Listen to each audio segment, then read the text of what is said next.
I jolted awake to the bone-rattling sound of cement trucks outside my window. My coffee mug slipped from my hand and shattered on the kitchen floor. Through the blinds, I saw 3 trucks lined up along the edge of my front yard. Men in reflective vests were hammering wooden stakes directly into my garden, my sanctuary I had cultivated over 5 years. I threw open the door and bolted outside, barefoot, pajama pants soaked by morning dew. "Hey, stop that right now," I yelled, arms flailing as I ran across the lawn. One of the workers glanced at me briefly, barely interested. "Ma'am, we've got authorization. Please step back, for your own safety."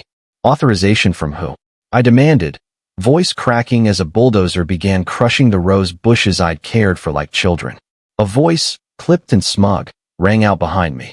"The Maple Hollow Estates Homeowners Association," said Deborah Langston, the self-appointed queen of the neighborhood, somehow already dressed in a tailored blazer despite the early hour. Section 17.3 grants us full access for community improvements. Improvements? You're destroying my garden. I snapped. The board voted unanimously. This corner lot is the perfect location for the new Neighborhood Safety Initiative station, she replied, that plastic smile never quite reaching her eyes. My stomach turned. Safety station? No one told me about a vote. Deborah shrugged, inspecting her manicured nails. Meeting notices were emailed last month. Not my fault if you don't read your HOA updates. Panicking, I pulled out my phone and scrolled frantically. Nothing. No emails, no warnings. Nothing about construction. You can't just do this. Actually, I can. She turned her tablet toward me, showing my signature. Page 42, paragraph 3 of your home purchase agreement. You signed it, Alexis. Emily Park, my neighbor who always seemed a bit too enthusiastic about morning jogs, trotted over in her matching workout set. Isn't this exciting? Deborah said we're getting cameras and everything. Cameras. My heart stopped. My home office window, where I worked as a cybersecurity contractor, faced this exact corner. But in reality, I was an Odin analyst, tracking foreign communications for U.S. intelligence. My office held documents, equipment, materials that could never be exposed. This is trespassing. I want everyone off my property now. Deborah's expression hardened. Victor, she called. Victor Hale appeared instantly. My gardening-obsessed neighbor. Except now, binoculars in hand, he no longer looked harmless.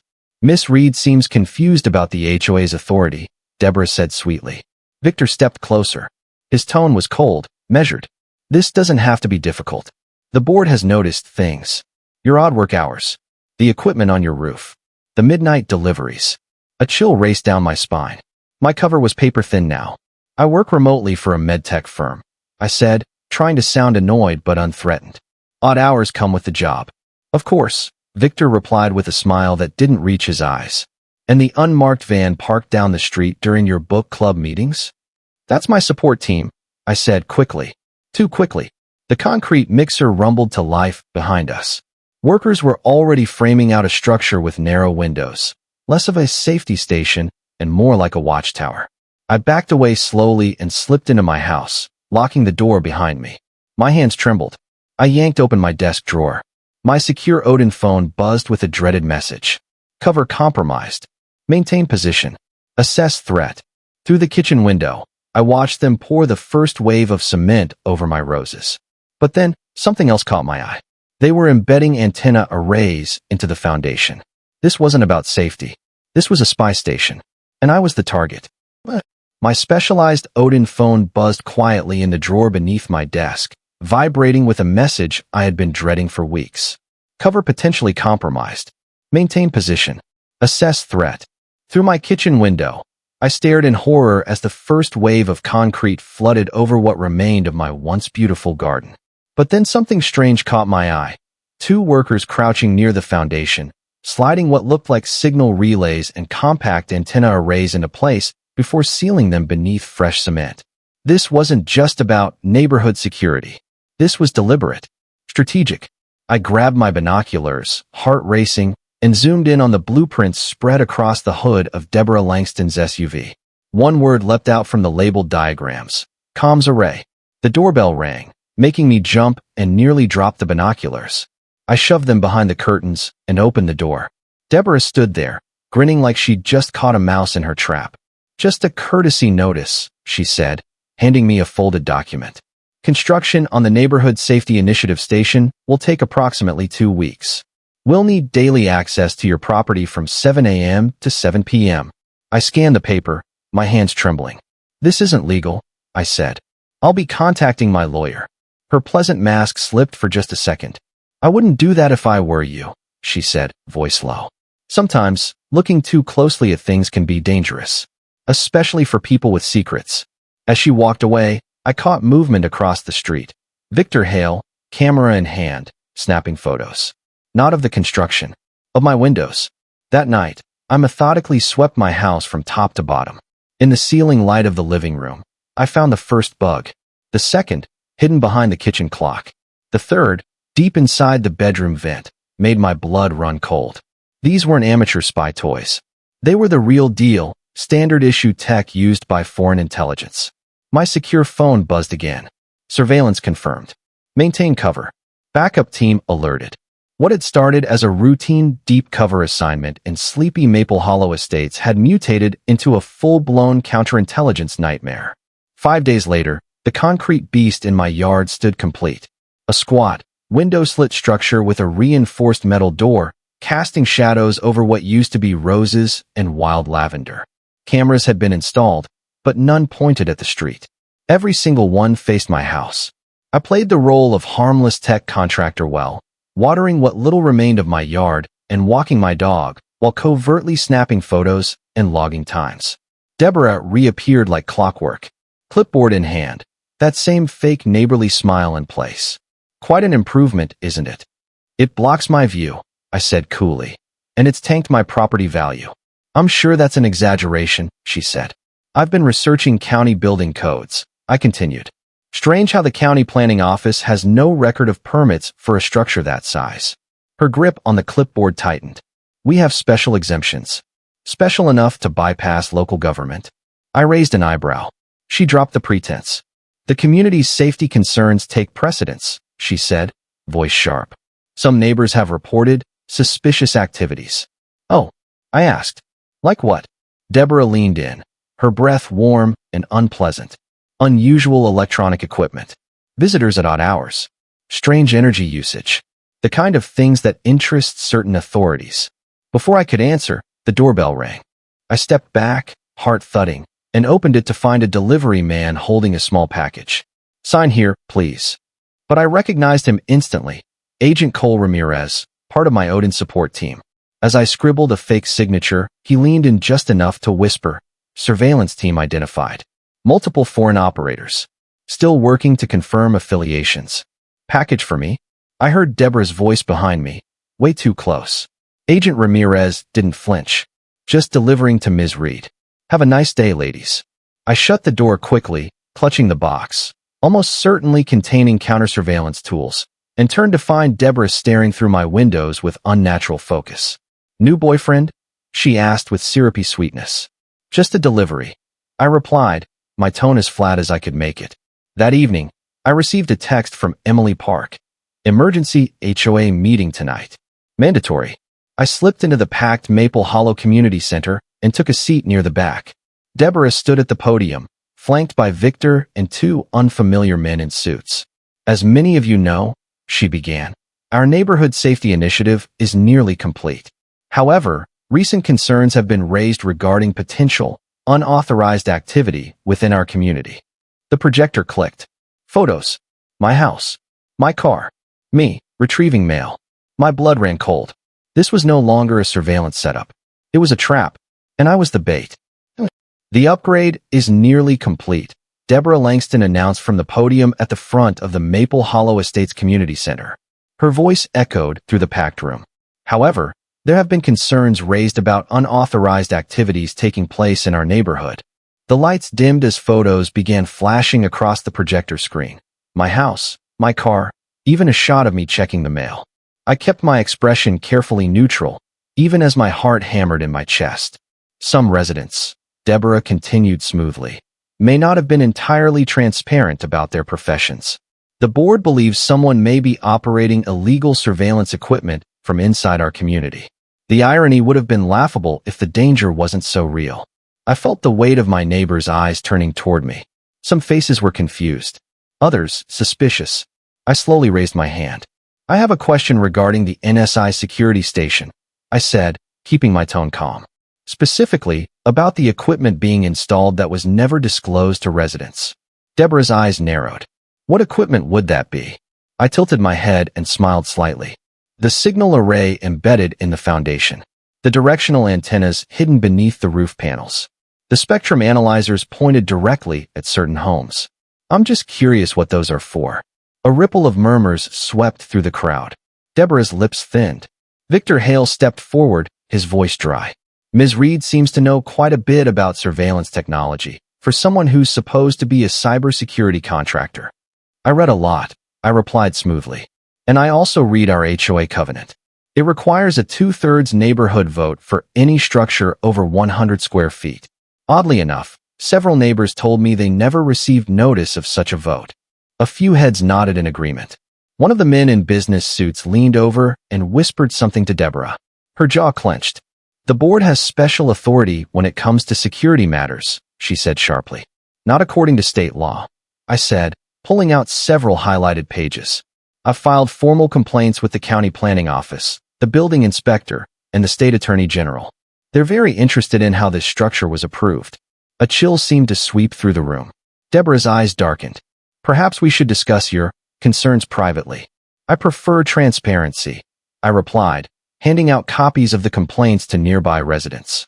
Just like I prefer knowing why a supposed HOA security station is using military-grade communications equipment.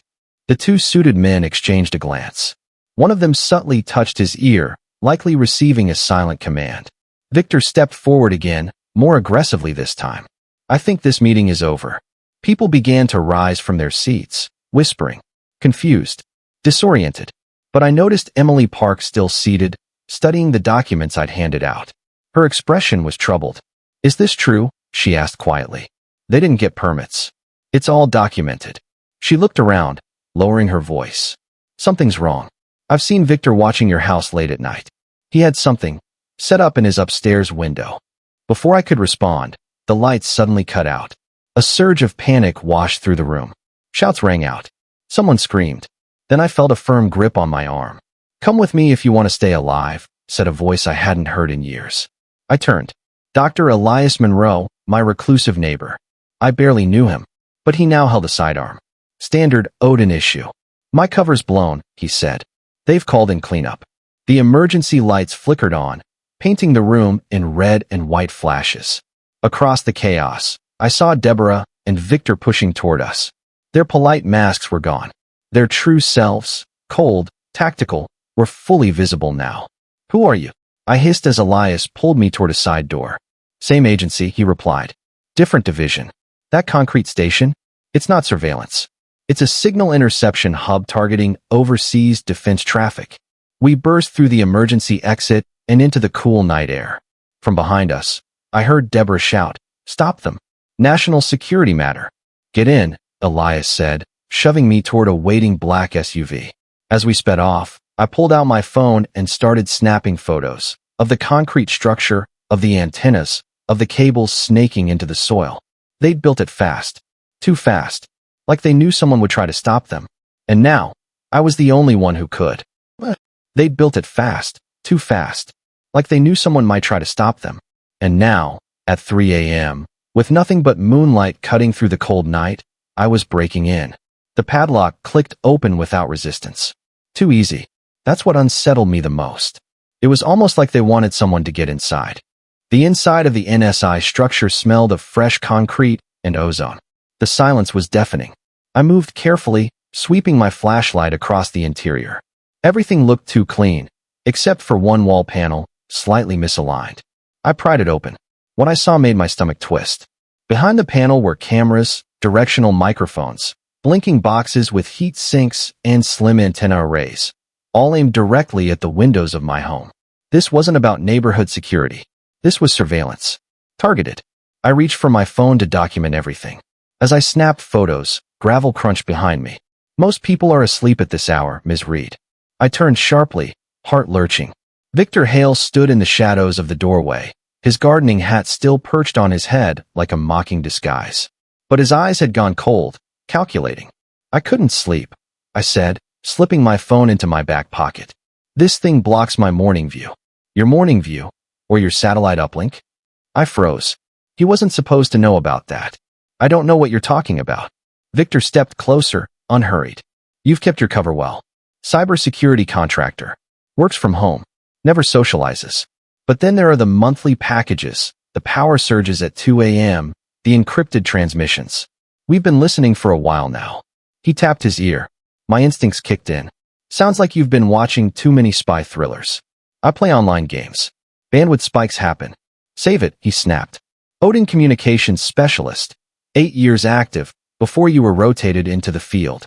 You're good, Alexis, but not flawless. My brain raced. Escape routes. Extraction timing. My team was still 30 minutes out. If I made a move now, I'd be alone. Victor leaned in, lowering his voice. What I want to know is, are you here to investigate us? Or did Odin just make a very unfortunate real estate choice? Before I could answer, the yard lit up with headlights. A silver SUV pulled up. Deborah Langston stepped out with all the confidence of someone who knew she was untouchable. 2 men in plain black suits flanked her. Miss Reed, Deborah said smoothly, her voice sugary and venomous all at once. You really should have stayed in your house. She nodded toward the men.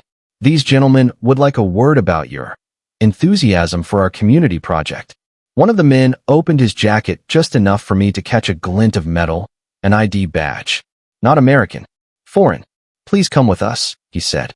Quietly. We don't want to disturb your neighbors. My secure phone vibrated in my pocket. 3 pulses, then 2. The code I'd hoped never to feel. My team had flagged me as compromised. I looked between Victor, Deborah, and the 2 operatives. They weren't just my neighbors. They were foreign intelligence. And this surveillance bunker was either meant to expose me, or worse, catch me. 10 seconds. That's all I had. Fight. Run. Or pretend to comply and wait for an opening. Time's up, Alexis, Deborah said, glancing at her watch. What's it going to be? I swallowed hard. Let's talk, I said, raising my hand slowly. But not here. Victor nodded to one of the men. He stepped forward and snapped handcuffs around my wrists. They were real, but not tight. Amateurs. A dog barked in the distance. 1 bark. Then 2. Then silence. The signal. My team had entered Maple Hollow's perimeter. The clock had officially started. They escorted me to Deborah's house and led me inside. What I saw wasn't a home. It was a command post. No garden magazines. No HOA paperwork. Just wall-mounted monitors showing live feeds from across the neighborhood, including mine. Maps with red pins marked at least a dozen U.S. cities. Please sit, said the taller agent. His accent was just off, like someone trying to sound American but missing the rhythm. I'll stand, I replied, testing the handcuffs. They were loose enough to escape when the time came. This wasn't just about me anymore. It was about who they were watching and what secrets they were feeding back across the ocean. And if I didn't move soon, it would be too late. The handcuffs behind my back were real, but loose. Not fully tightened. An amateur mistake. I'd trained for this. Deborah Langston poured herself coffee like this was a PDA meeting and not a clandestine interrogation. 3 years, she said casually. 3 years we built this network, laying groundwork, syncing communications. Then you move in, and our channels get flagged. Everything starts falling apart. I just wanted a nice yard, I said, feigning confusion, without concrete boxes and surveillance towers.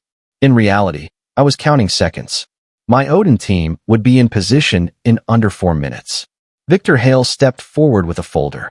Alexis Reed, age 38, MIT graduate, supposedly works for MedSecure Tech, developing cybersecurity protocols. He opened the folder to a blank employment history. Except their employee records don't go past the surface level. You hacked my employer?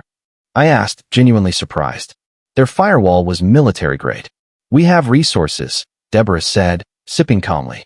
The real question is, who do you actually work for? CIA? DIA? Or are you private sector black ops?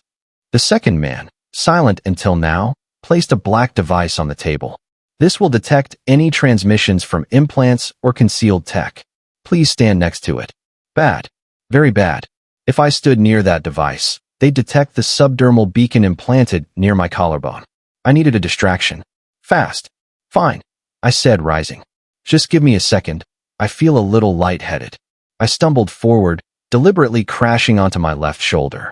Pain shot through me like fire, but I felt the device click under my skin. The emergency beacon had been activated. Somewhere, my handler was scrambling extraction protocols. Careful, Victor snapped, pulling me up with exaggerated concern. We need you in one piece. The device on the table began to hum. 10 seconds to detection. 9. 8. Deborah leaned in, voice soft but dangerous. Who do you work for, Alexis? Then, darkness. The lights cut out with a heavy thud. Emergency protocol. I dropped flat to the floor, popping the cuffs using a trick Odin had drilled into me years ago, double-jointed thumbs and sheer will. Generator, the tall agent shouted. On it, Victor responded, retreating toward the back room. I crawled low, using shadows and furniture for cover. My vision adjusted just in time to see the windows explode inward, flashbangs detonating in perfect sequence. Even knowing they were coming, the sound rattled my teeth. For the others, it was paralyzing. Target secure, came a voice through my now active implant. Negative, I whispered. 4 hostiles. Southeast corner. Tactical gears swept into the house, black-clad agents moving like shadows. One knelt beside me. Henderson, confirm. Blackbriar 79er Delta, I whispered back. Confirmed. Extraction in progress. Within 90 seconds, Deborah, Victor, and the 2 foreign agents were zip-tied, hooded, and being dragged to the secondary transport. Outside, Maple Hollow remained silent, dark. Just another peaceful suburb on a quiet night. Agent Rivera, my second in command, approached me by the curb. Ma'am, the NSI structure's secure. You were right. It's not just surveillance. It's an active signal interception hub, pulling encrypted military data in real time. How many houses are compromised? I asked, still staring at Deborah's hooded silhouette. 12 confirmed. For fully operational. The HOA was just their front for unrestricted access. And their real target? Rivera nodded toward the tree line. Not you. The DTR facility 10 miles north. You were just in the way. I almost laughed. All this, because I bought the wrong house. Director wants a debrief. Now. Understood. _______________________________________________________________________________________________ 3 weeks later, sunlight spilled through my kitchen window. My garden was still wrecked, but the concrete surveillance station now resembled a quaint garden shed. Odin's paint job and landscaping team had worked wonders. The doorbell rang. I checked the new encrypted video feed. Director Wilson. In person. When I let her in, she smiled faintly. Quite a mess you uncovered. Foreign intelligence using HOAs as cover for domestic infiltration. Honestly, it's brilliant. Who questions the HOA when something doesn't feel right? I poured her coffee this time. What happens to Deborah and the others? I asked. They're being processed, she replied. Langston has tactical value. We may trade her for one of ours. I asked if we were trading them back. The director nodded. Deborah Langston is a high-level operative with valuable intel. We'll use her for leverage. I looked out over Maple Hollow Estates. The neighborhood was quieter now, filled with new faces, except I knew better. Every new resident was agency personnel. Odin was maintaining the illusion while dismantling the rest of the foreign network, house by house. Your cover is intact, Director Wilson said, stepping beside me. As far as anyone knows, you're still Alexis Reed, the cybersecurity contractor who went up against the HOA and lost. And my job?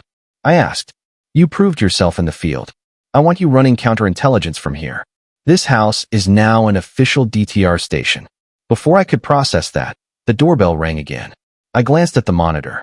Emily Park, the only neighbor who had seemed genuinely normal throughout this madness. Your neighbor? The director asked. I think so, I said. We're still running her background. Emily stood on the porch with a welcome basket and a thick stack of papers. The HOA is having an emergency meeting tomorrow, she said cheerfully when I opened the door. They're electing a new president since Deborah left. She handed me the papers. I nominated you. Behind her, the director arched an eyebrow. Me? I asked, half laughing. Why would I want the job? They poured concrete on my garden. That's exactly why, Emily said with a smile. Someone needs to make sure it never happens again. I glanced at the nomination form, then at the director, who gave a small nod. I took the pen. First order of business, I said, signing. New rules about concrete structures. But as I smiled back at Emily, I wondered, was she really just a neighbor, or something else entirely?